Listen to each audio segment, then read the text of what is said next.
Welcome from San Diego, California. We are reaching you in English, Spanish, and Portuguese, live through a unique and complex international telecommunications network via satellite, microwave, and cable. The International Training Center at San Diego State University brings us together once again through this original video conference program, which joins distinguished organizations representing education, business, and government in Mexico, Cuba, the Dominican Republic, Costa Rica, Panama, Colombia, Venezuela, Peru, Ecuador, Brazil, Bolivia, Paraguay, Argentina, Spain, and the United States of America. We also acknowledge the participation of the Organization of American States in Washington, D.C., and the United Nations Conference on Trade and Development in Geneva, Switzerland. My name is Dan Hopwood, and I will be your moderator for today's video conference. I am a Vice President with Marsh Risk Consulting, a unit of Marsh, an international insurance and management consulting firm, which specializes in insurance broking, risk management, in the area that I concentrate in, business continuity planning. We continue our year 2000 theme of global strategies for excellence, value and optimal performance. The adult generation, or the A generation, occupies a significant role in this theme. For to truly be an excellent organization, to increase an organization's value in the eyes of consumers, and to achieve optimal performance, the contributions and roles of the A generation must be first understood and secondly, capitalized upon. Previous topics this year have highlighted workplace trends. One trend that we are acutely aware of is the growing population of older workers. I was surprised to learn that at 44 that I'm at the doorstep of the United States older worker ranks. One point of clarification that our speakers will make today is who actually constitutes the A generation. What will become clear in the coming years is that the benefits of an older workforce far outweigh any perceived drawbacks. And please note that I say perceived. The drawbacks of an older workforce are extremely limited from a physical perspective. However, any perceptions to the contrary must be vanquished. A strong statement? Perhaps. But to allow the misconceptions of an older workforce's value to persist will in many ways impact the ability of an organization to grow, to compete, and to succeed in the years to come. Hyperchange in technology and in the delivery of information continues to shift the workforce landscape. Some of us work for organizations that have double and triple percentage growth in their workforce every year. Most of this growth is good and is a reflection of change that we all must become familiar with. The older worker can be an important player in bridging the gap between what was and what will be. In fact, we will find that their experiences are essential to the implementation of change. The presence of members from the A generation will be vital in order to maintain organizational and institutional knowledge. Much like a grandparent teaches history to a grandchild, the older worker can do the same in the area in which they work. In many nations, the cultural tradition of respect for one's elders is considered a tremendous asset to the workplace. Age is often related to maturity, and hence the words and actions of older adults generate a higher level of trust among others. Organizations often prefer the experience of older adults for building consensus and for negotiation skills.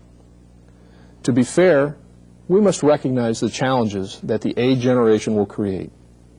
Today's presentations will help you understand the value of an older workforce, its challenges, and how to manage them.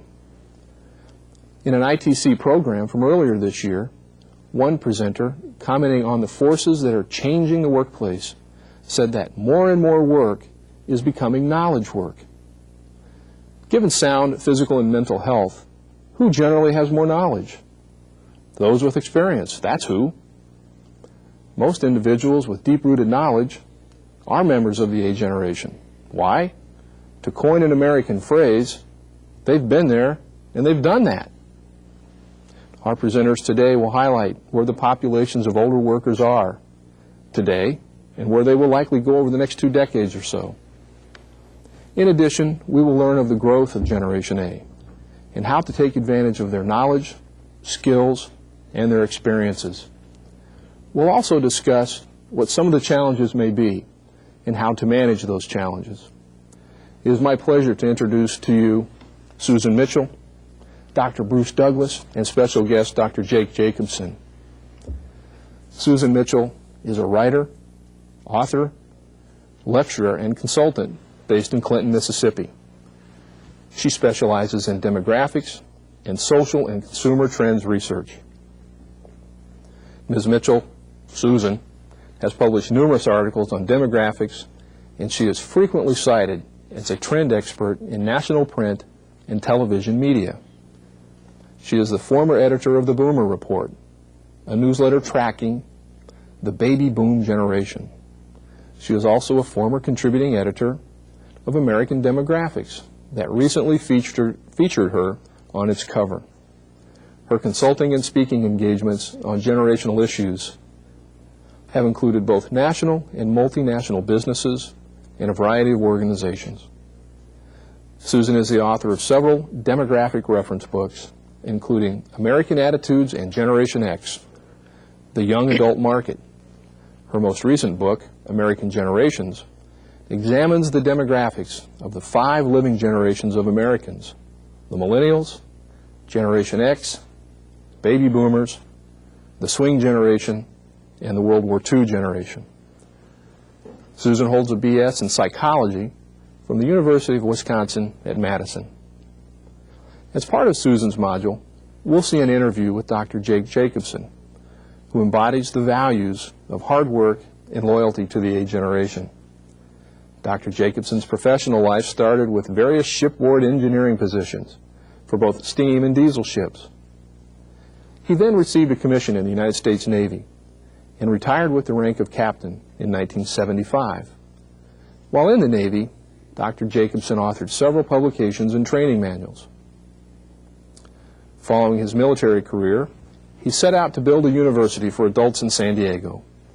Under his leadership, National University grew to over 10,000 students. He retired as the co-founder and founding chairman of the university in 1989. He then accepted a position with the San Diego Maritime Museum, which he held until 1991.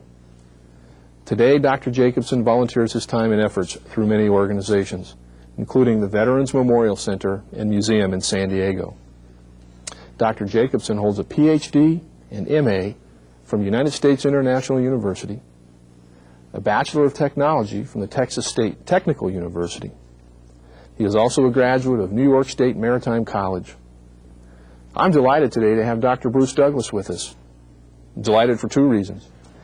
He will provide some unique insights, not only as an educator and member of the A generation, but because we work for the same firm.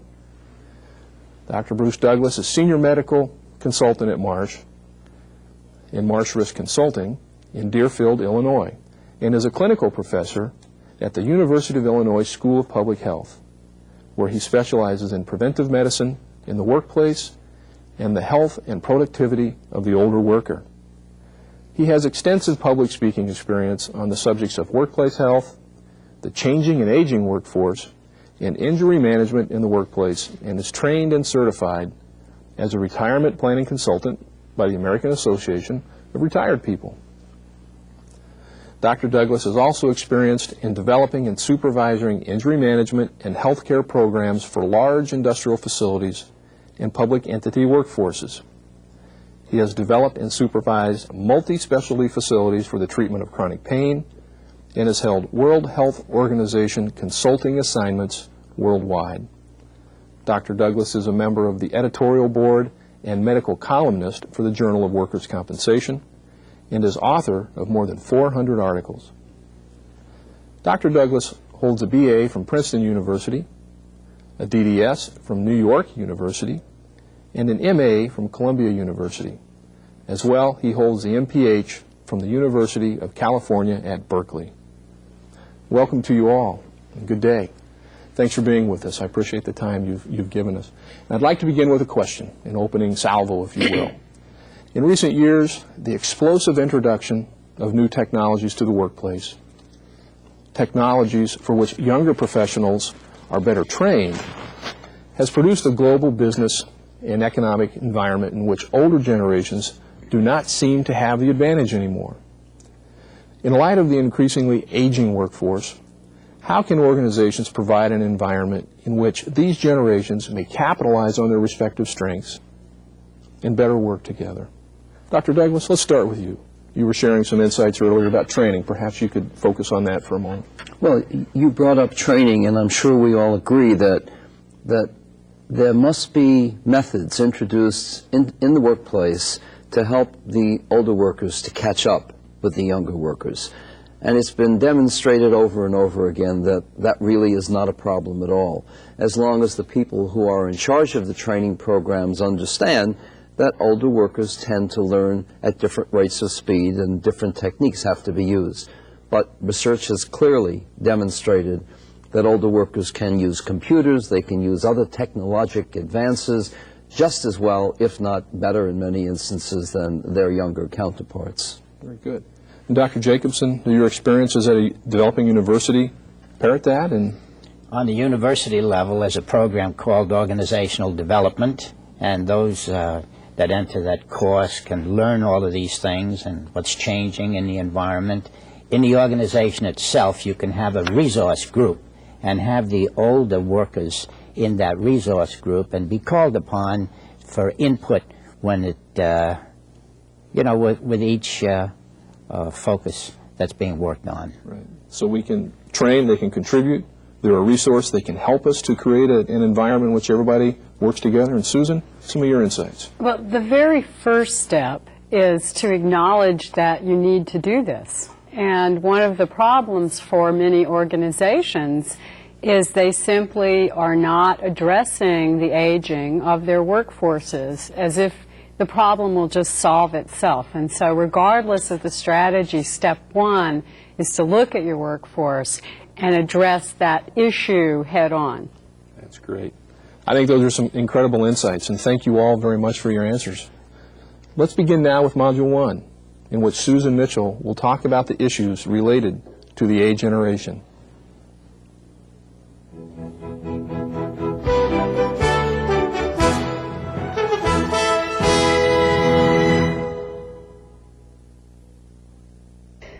Thank you.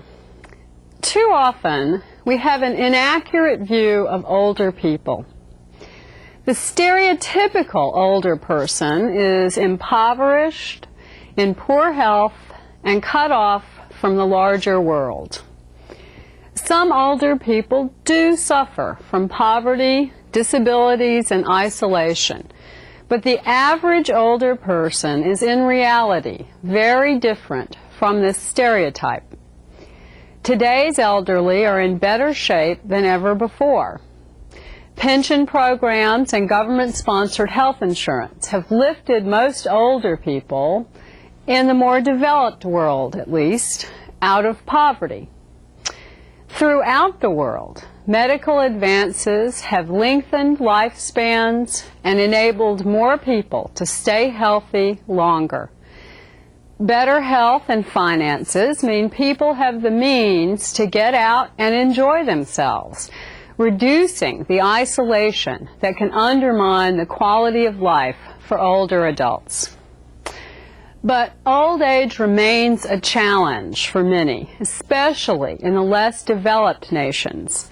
And as the number of older people increases in the next few decades, societies will face some unprecedented challenges as well.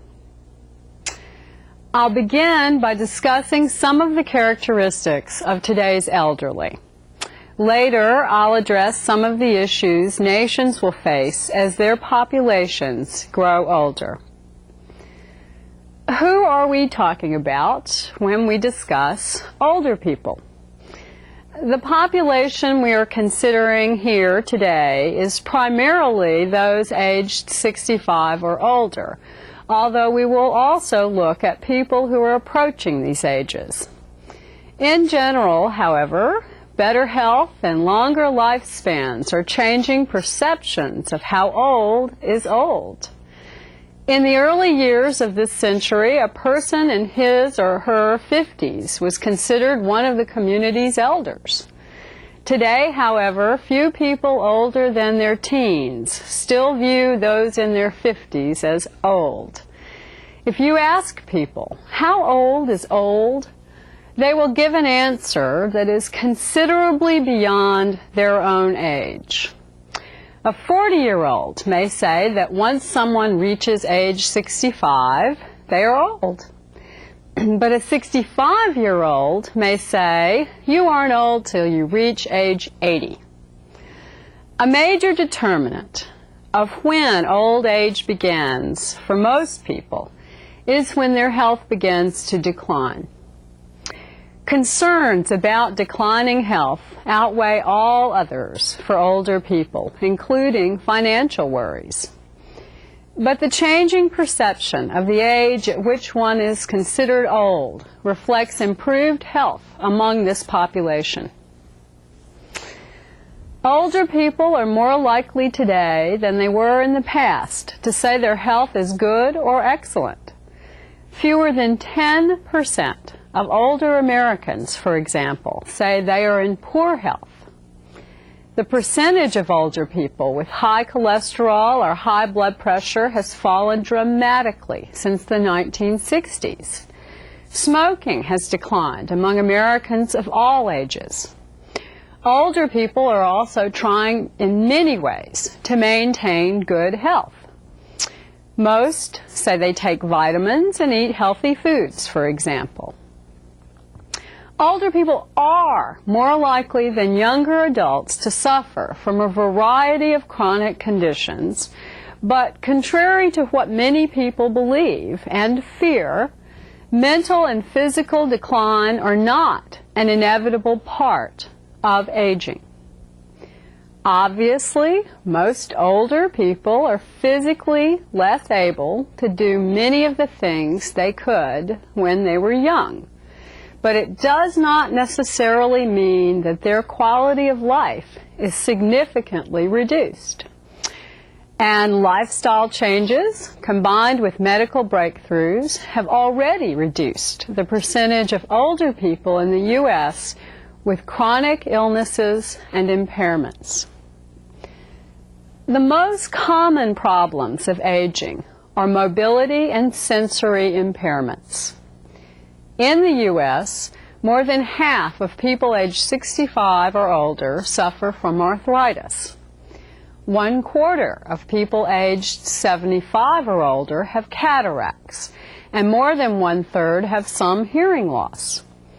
However, new treatments are already helping people overcome these limitations.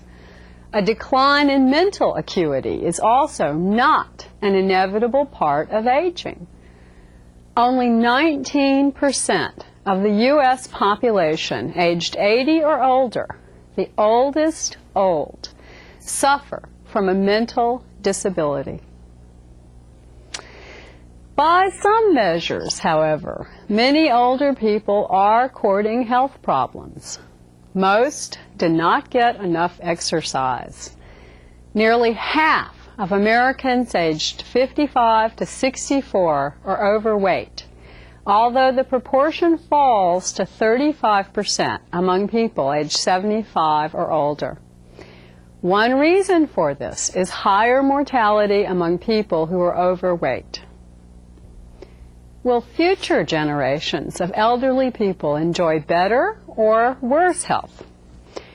On the one hand, people are better educated than ever before about health issues. Baby boomers in particular are very health conscious. However, if the rise in the percentage of overweight Americans is an indicator, they are having difficulty putting this knowledge into practice. Another factor which could compromise the health of the elderly and could, in fact, reverse some of the gains in life expectancy is the rise of antibiotic-resistant bacteria and the emergence and spread of new diseases for which we have no treatment. The more education people have, the healthier they tend to be. By this measure, it is likely that the health of older people will continue to improve in the future. In most nations today, younger populations are better educated than their elders. In the U.S., only 65% of people aged 65 or older completed high school, compared with about 88% of people under age 55. More than 1/4 of younger generations are college graduates, compared with only 14% of older adults. The older adult population will become better educated in the coming decades. This will occur not only through the aging of well-educated younger generations, but through an increase in the number of older people seeking educational opportunities. In the U.S. today, the proportion of older students is rising, and many older people take adult education classes outside of universities. Women have historically had less education than men. But this is changing among younger generations in much of the world. In the U.S., for example, women now outnumber men on college campuses. As baby boomers move into the older adult demographic segment, the proportion of women with high school and college degrees will increase sharply. Since education is related to both financial and physical health, this trend also makes it more likely that the lives of older women will be even better in the future. Older people want to remain active and independent, and they are, in fact, doing so longer than ever before. Most older people do not want to live with their adult children. They have their own lives, and they want to maintain their own homes. The majority of older men and women in the U.S. maintain their own households. Fewer than 10% of 65 to 74-year-olds live in someone else's home, usually their children's homes, but in some cases in the homes of siblings or other relatives. The majority of men and women in this age group are family householders or their spouses. After age 75, however, the paths of women and men diverge. 7 out of 10 men in this age group still live in their own family households, primarily with their spouses. Only 1/3 of women aged 75 or older are family householders or spouses, while more than half live alone. The percentage of older adults in the U.S. who live alone rose substantially during the second half of the 20th century. Between 1970 and 1998, the share of women aged 75 or older who live alone rose from 37% to 53%. Among men in this age group, the proportion living alone rose from 19% to 23%. The reason for the differences in the percentages of women and men living alone is simple. There are more women than men at older ages. Among Americans aged 65 or older, there are 70 men for every 100 women. By age 85 to 89, there are only 46 men for every 100 women. Among people aged 100 or older, there are only 20 men for every 100 women. This gender imbalance is not unique to the U.S. Throughout the world, women outnumber men at older ages. Although better physical health is one reason that more older people are able to maintain their own homes, financial health also plays an important role. Particularly in the more developed nations, government pension and health care programs have lifted large numbers of older people out of poverty. In the U.S., poverty rates for people aged 65 or older fell from 35% in 1959 to only 11% in the mid-1990s. Older Americans are now less likely than children or working-age adults to be poor. Older adults also have a considerable amount of the world's wealth. In the U.S., net worth is highest among people aged 65 to 74. In Europe, 80% of the wealth is controlled by people aged 50 or older. Since governments in many nations, particularly in Europe, pay most of the health care costs of older people, this leaves them with more disposable income to spend on housing and food and on non-necessities such as travel and entertainment. The improved finances of older generations have also enabled more people to retire at younger ages. In many countries, even people with limited resources have been able to retire earlier thanks to generous pension and severance packages provided by governments and employers. In 1960, 1/3 of men aged 65 or older in the U.S. were still working.